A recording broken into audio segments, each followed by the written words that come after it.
There we go. Okay.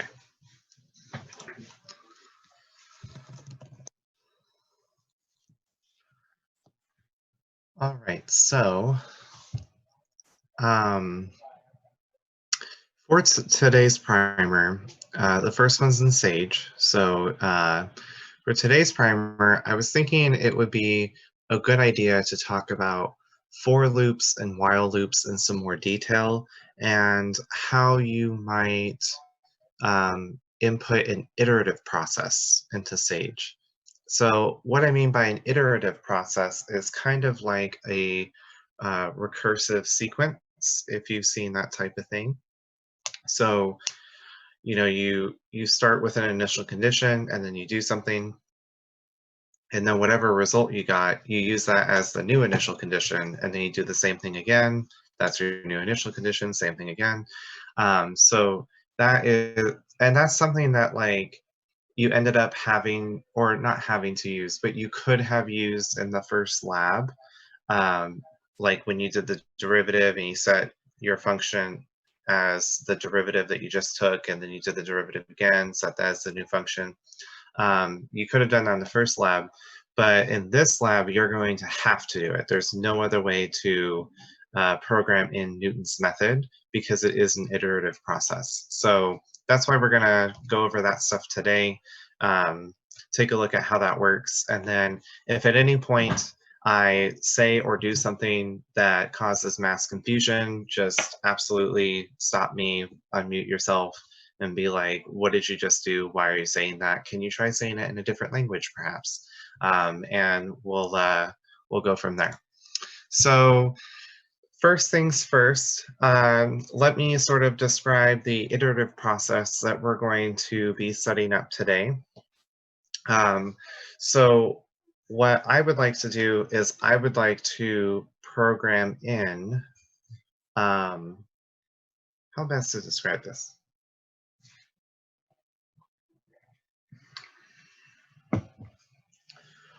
Well, maybe it's best if I just start with discussing a for loop versus a while loop, and then I'll kind of give you sort of the big picture of what we want to use as our iterative process.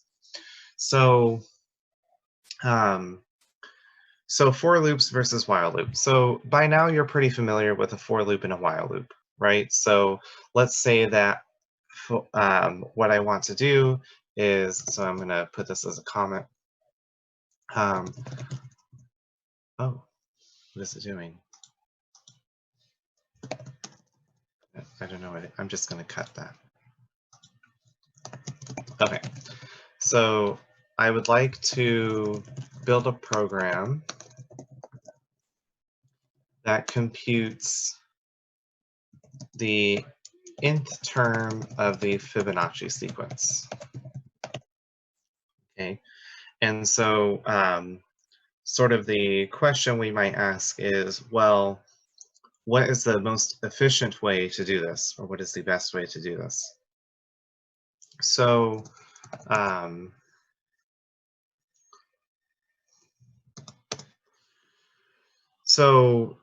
if you recall, I'm sure everybody has heard of Fibonacci, but you may not know exactly how it's computed. So the Fibonacci sequence is computed by adding together the two previous terms in the sequence. So we define that the first term is 1, the second term is also 1. And so the third term will be the first term plus the second term. And then the fourth term will be the second term plus the third term, and so on and so forth. So if I show a 3 and a 4, then the third term of the Fibonacci sequence is 2, and the fourth term is 3. The fifth term will be 5, and then 8, and so on.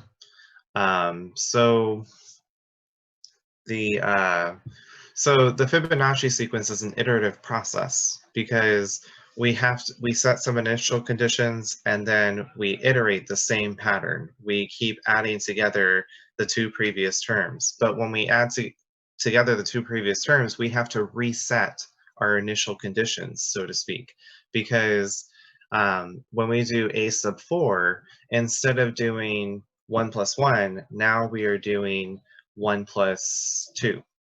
So, and so in like mathematical language, it's very easy to express that. It's just a sub n is equal to a sub n minus 1 plus a sub n minus 2. Now, if I like put this directly into Sage, it's going to think that's nonsense, so don't copy that down. But that's sort of the nth term of the Fibonacci sequence. The hard part is putting that into Sage or GeoGebra as well, because Sage doesn't understand immediately how to like constantly redefine the value it should be adding in the iterative process. You have to tell it how to do that. And so that's what we're going to do. But the question is, should I use a for loop or a while loop? And I think this is the main question to ask yourself when you are deciding between a for loop and a while loop. Do you have a condition upon which you want the loop to end? So can I think of a condition where I'm like, yes, when my process reaches that value or that condition, I want it all to stop? Then you should do a while loop. So for instance, if I said, I don't want the Fibonacci number to be any higher than 50, right? Then I would use a while loop because I could say, while the number is smaller than 50, keep doing the process.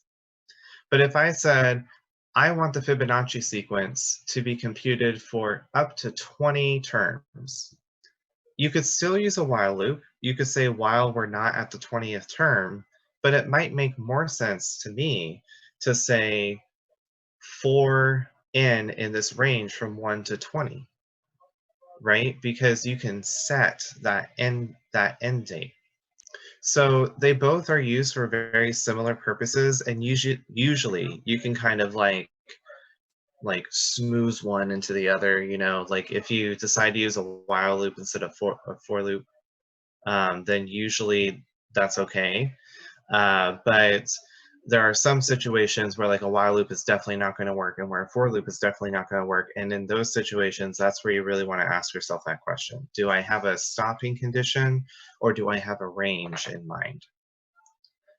Okay, so in this case, I think we have a range in mind because the Fibonacci sequence increases without bound, you know, and so it doesn't really make sense to say, oh, when the Fibonacci sequence, you know, exceeds this value or gets to this value, then I want it to stop. You know, the Fibonacci sequence increases without bound. That doesn't really make sense. So instead, I think a for loop is more appropriate. So for, and you can use any dummy variable you want. The only dummy variable you don't want to use is something that you are already using. So if you are doing like, you know, if you already set the value for n, then you don't want to say for n in range. That's not good. Instead, you should. I always use I, and I usually just go through like I, J, K, L, M, N, O, P, you know, like that. So for I in range, let's say that we want to print out the first 20 Fibonacci terms. Then I'm going to go from 1 to 21. And remember, we go to 21 because it will stop at 20. So always keep that in mind. So what I do know is that the first term in the sequence is 1, and the second term in the sequence is also 1. And so what I'd like to do is I'd like to set up two variables that will stand for the two previous terms, but I'm going to have to redefine them dynamically. And so if I just say A is 1 and B is 1, and then I say, you know, I'm going to do, what should we call the last one? How about C? C is A plus B, and then show C, right? So what this will do is it will take A and B, it'll add them together, give you C, and then you want to display C every time. So watch what happens. Just a bunch of 2's, right? We know that what we're really saying is add together the two previous terms. But what we've told Sage is that A is 1, B is 1, keep adding them together. Like A plus B, we'll do 1 plus 1 every single time. And so what you want to do is take these A equal 1, B equal 1, and put them before the for loop. So that's our initial condition. And now what we need to do is we need to set up a way to tell Sage, like, hey, you need to redefine A and B once I compute C. So the very first thing Sage should do is compute C. That's the very first thing it should do. And then we will redefine A and B. You know, so like B is the second, how should I phrase this? C is my current term, A is the one that came right before, and B is the one that came before that. So I need to find a way to tell Sage to constantly shift upwards in the values that I've computed. And so really what you need is you need like 2 placeholder variables. You need C to be your current term, and then you need D to store something else. So we're also going to need a D, and then we're going to need A and B to be redefined somewhere.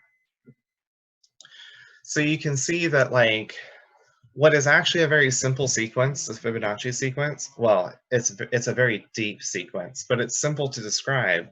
It's kind of hard to put into Sage. Like we're gonna have to have these like placeholder variables so we can redefine things. So let's see if we can do this. So we computed C as A plus B, right? And so for sure, we know that A should now be C once we get past this computation. And the reason is because if let me actually draw a little diagram for you so you can see what I'm talking about.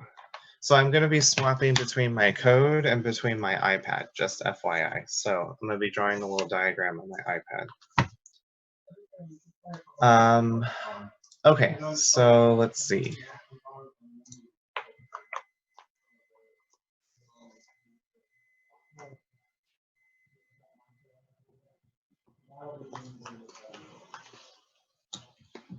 So right now what we have is we have A sub n is going to be A sub n minus, well, it's fine, plus A sub n minus 2. Okay, this is the definition of the Fibonacci sequence.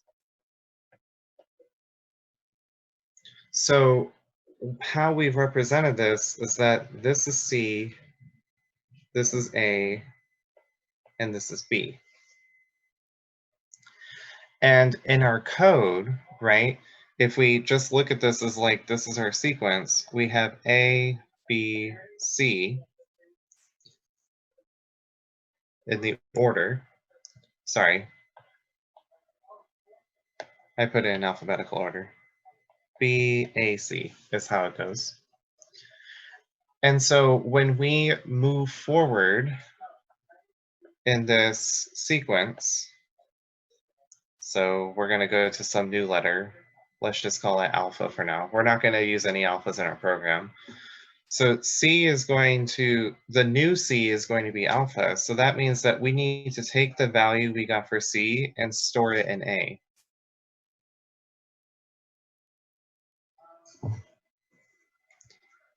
And then we need to take our old value for A and store it in B.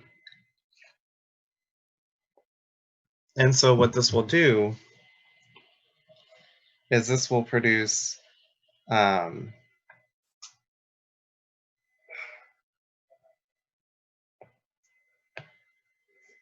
don't know how to put this. AC alpha will be like the next set of sequence elements that we're using, but we map, oh shoot, like this. So the point that I'm getting across is that as we shift further in the sequence, we need to tell Sage to store the values that we had. And so the way we're going to do this, so let me go back to the Sage screen. Primers. So how we're going to do this is before we set A equal to C, we need to set B equal to A. And so we won't need that D. So this is what it's doing. You add together A plus B, right? So you get 1 plus 1 is 2. Now what you need is you need to add 1 plus 2. And so we say B is going to be A was 1, and A is going to be C was 2. So now we have 1 plus 2. We'll get 3 for C, and now 2 will get stored in B, 3 will get stored in C, or in A, sorry, and then we do 2 plus 3, we get 5, 3 gets stored in B, 5 gets stored in A, and then we do 3 plus 5 is 8, and so on. So if we run this, there are the members of the Fibonacci sequence.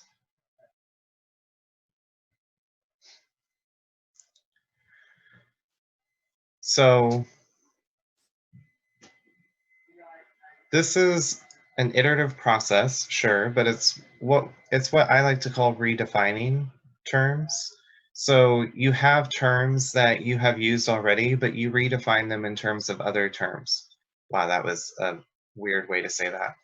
You redefine your variables in terms of other variables or in terms of newly computed values. You have to do this because Sage doesn't understand that you want to store things in this way.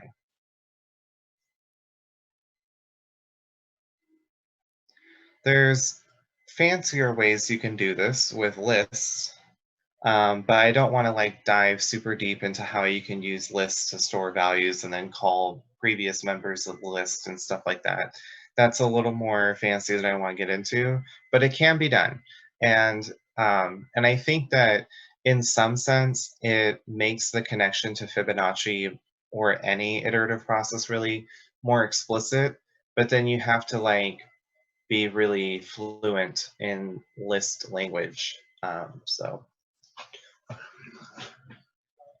Okay, so this is how we can use a for loop to model an iterative process. The most important thing, I think, and this is very relevant in Newton's method, the most important thing is that you compute a new value and then you store it in a previously used variable. And you keep doing that. Now, Newton's method is a little bit simpler than Fibonacci's sequence in terms of the recursive thing. Like Fibonacci depends on 2 previous terms, and that's why this was a little harder to kind of like wrap our heads around. But Newton's method is only relying on the most recent member. So you only have one recursive definition, and so you'll only have to kind of redefine one thing every time. So it should be in terms of like modeling the iterative process, that part should be easier. It's just a more complicated expression. Are there any questions about this?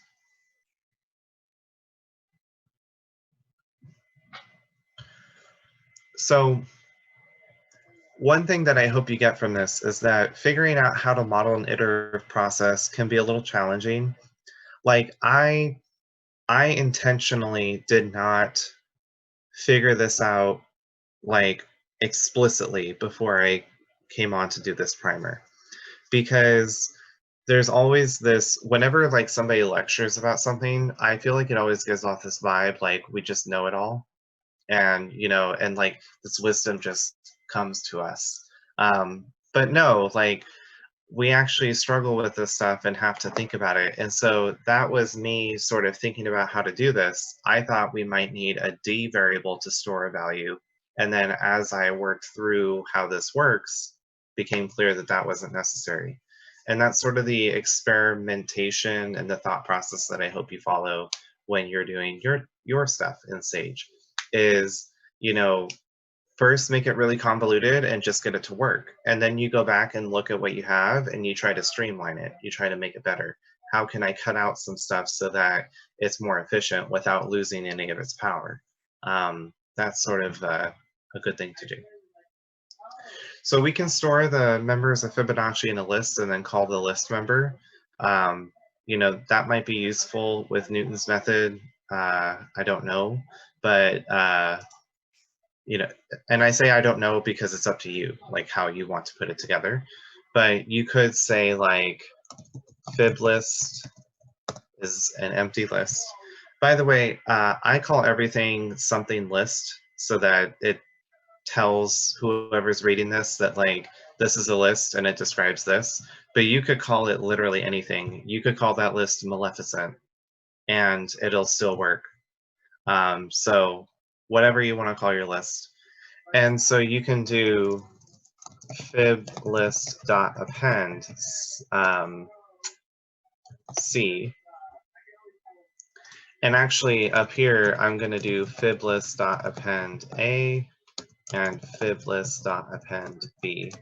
And the reason I'm going to do that is because I need to store the 1, 1 in there before I store the 2. So, and then show fib list. So you can present it as a list instead. And that might be helpful with Newton's method because Newton's method produces a sequence which should converge to a root. And so if you print it out as a list, you might actually see that convergence behavior better. Okay, so while loops, I just want to review why we might use a while loop. So as I said, you know, a while loop is really useful when you know like the condition under which you want it to stop, as opposed to a range. So with the Fibonacci sequence, we want to define a range for which we print out the sequence. But for a while loop, we instead have a condition. Maybe we don't know the range. Like we don't know how long this loop is going to go for, but we know when it should stop. So in this case, I think the best example of a while loop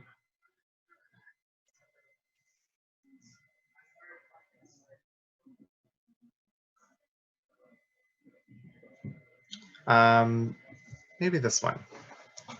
So let's start with any old number. So let's say 27. And then we're going to do a while loop. It'll count how many times we need to mod out by, or oh, that won't be very interesting.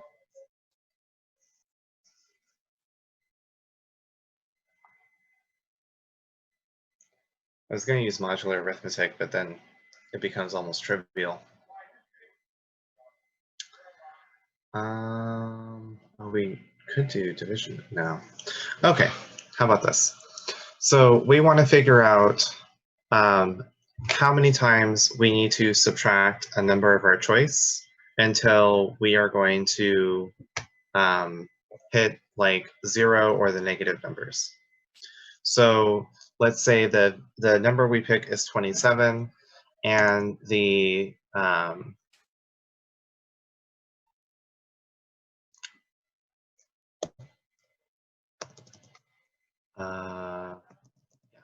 and the number we'll subtract by is 2. So what we want to do is we want to say, okay, let's do 27 minus 2 a bunch of times until we get to like where if we subtract it by 2 again, it'll give us a negative number or 0. So how about just a negative number just to make it easy? So this effectively lets you do like, it allows you to find the quotient. So let's do while n is not equal to 0 or you could do while n is greater than or equal to 0. Maybe that one would be better. So this means that we know what the stopping condition is. When n becomes negative, stop, right? Whereas in the for loop, we didn't know where it was going to stop because it increases without bounds. So that's why we give an explicit range.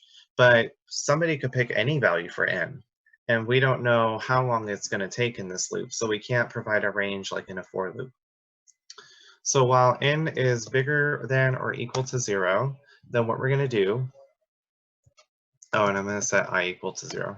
You'll see why I did this in a second. So what we're going to do is we are going to do n minus a, right? But then we need to store that again. And so this is an iterative process because we need to compute n minus a, but then we need to use it as our new n value. And to see why, I'm going to use a different variable and you'll see what the problem is. So while n is greater than or equal to 0, we'll set c equal to n minus a, and then we'll do I is, well, I won't use that yet because that spoils the fun. And then we'll do show C. Now, you don't want to run this. You don't want to run this. I'm going to show you what happens when you run it.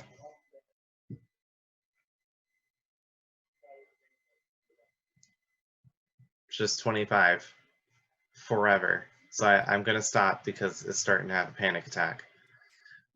So the problem is that, yeah, it's doing n minus a, but it doesn't know that you want it to do 27 minus 2 is 25. Now do 25 minus 2 is 23. Sage doesn't know that. You didn't tell it to do that. And so what you need to do is you need to do 27 minus 2 is 25. Now use that as the new n value. Do minus 2, get 23, use that as the new n value.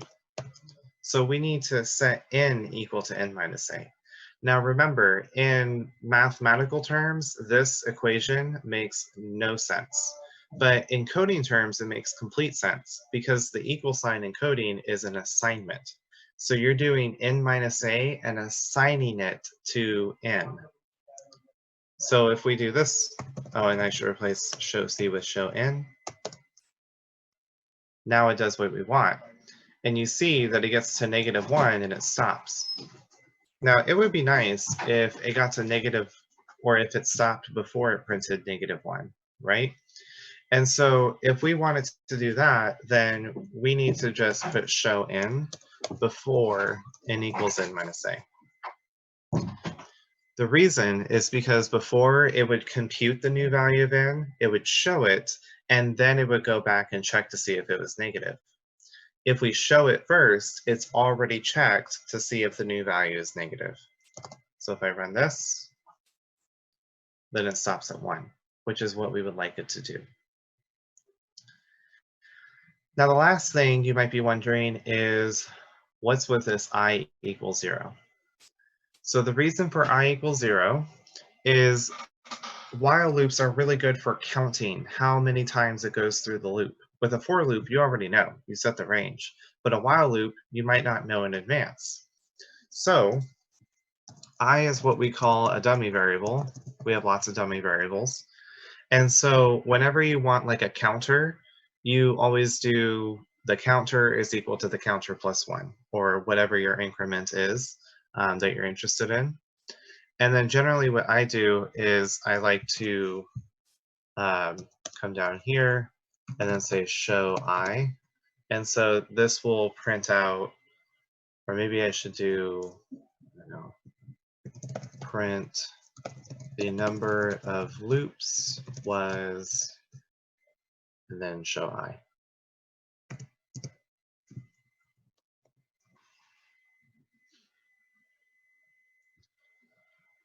So if we do this,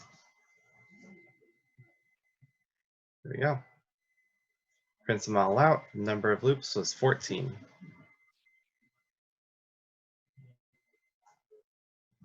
So, you know, I personally, I don't know if a while loop will be beneficial for Newton's method. It might be, Um, but the issue you might run into is that what if your approximation with Newton's method is really, really good, but it never perfectly equals the root? Then the while loop might never stop. Um, but you could set it to like you could do a more elaborate condition. So you could say like while this number is not within epsilon of the root or something like that. But that's going to take a little bit of finesse on your part. If you want to take that challenge, that's awesome. By all means, do it. I think that it's really good experience because it helps you sort of develop this notion of being close enough. But if you are just like, for loop makes sense to me and I'm just trying to like get this done, then, by all means use the for loop for your iterative process.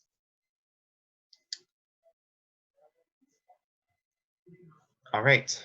So, um, I think this is it for the Sage Primer. If you have any questions, let me know, but uh, you can head back to your breakout rooms if you were like discussing something with your group. I noticed that pretty much everyone is here today, so maybe you want to talk about that team project or something while everyone's here. But I will start the GeoGebra primer at 5, and we're going to look at how to do iteration lists and sequences in GeoGebra.